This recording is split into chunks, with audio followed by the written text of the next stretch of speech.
ओम गं गणपतये नमः. वक्रतुंड महाकाय सूर्यकोटी समप्रभ निर्विघ्नं कुरु मे देवा सर्वकार्येषु सर्वदा. अंगारकी संकष्ट चतुर्थी म्हणजे काय? अंगारक चतुर्थी म्हणजे काय? अंगारकी चतुर्थीला अंगारक चतुर्थी असे का म्हणतात? चला तर पाहूया. अंगारक चतुर्थी म्हणजे काय?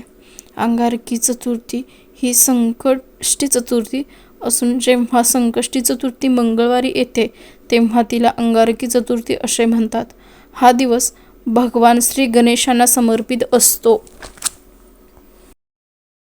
अंगारकी चतुर्थीला अंगारकी असे का म्हणतात? मंगळवार हा मंगळ ग्रहाचा अंगारक वार असल्यामुळे या दिवशी येणाऱ्या चतुर्थीला अंगारकी चतुर्थी असे नाव पडले आहे. अंगारकी चतुर्थीचे महत्त्व काय आहे?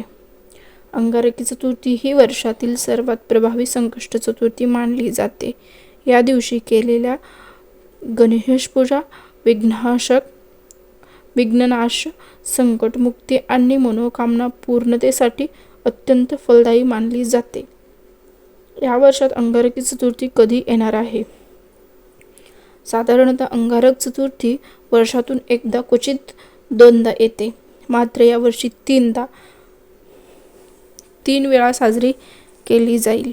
6 जानेवारी, 5 मे आणि 25 सप्टेंबर रोजी अंगारकी चतुर्थी येणार आहे. अंगारक चतुर्थीचा उपवास कसा करतात? या दिवशी भक्त सकाळी स्नान करून गणेश पूजा करतात. दिवसभर निर्जल किंवा फलाहार उपवास ठेवतात आणि रात्री चंद्रोदय झाल्यावर गणेश पूजा करून उपवास सोडतात. अंगारकी चतुर्थीला कोणता नैवेद्य दाखवला जातो? भगवान गणेशांना मोदक, लाडू, दुर्वा, नारळ आणि गूळ अर्पण केला जातो.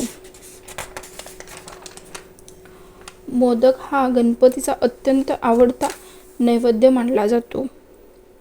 अंगारकी चतुर्थीला कोणते मंत्र जप करावेत? या दिवशी खालील मंत्राचा जप लाभदायक मानला जातो. ओम गं गणपतये नमः. वक्रतुंड महाकाय सूर्यकोटी समप्रभ. अंगारकी चतुर्थी कोणासाठी विशेष लाभदायक आहे?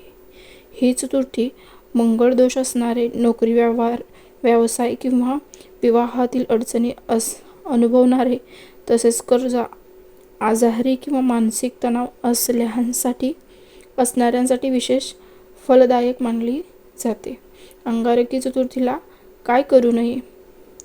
या दिवशी असत्य बोलणे, राग, वादविवाद, मांसाहार आणि मद्यपान टाळावे असे धार्मिकदृष्ट्या सांगितले जाते. अंगारकी चतुर्थीबद्दल माहिती आपल्याला आवडल्यास शेअर करा, सबस्क्राईब करा, लाईक करा. धन्यवाद. अंगारकी संकष्ट चतुर्थी निमित्त सर्वांना मंगलदायक शुभेच्छा.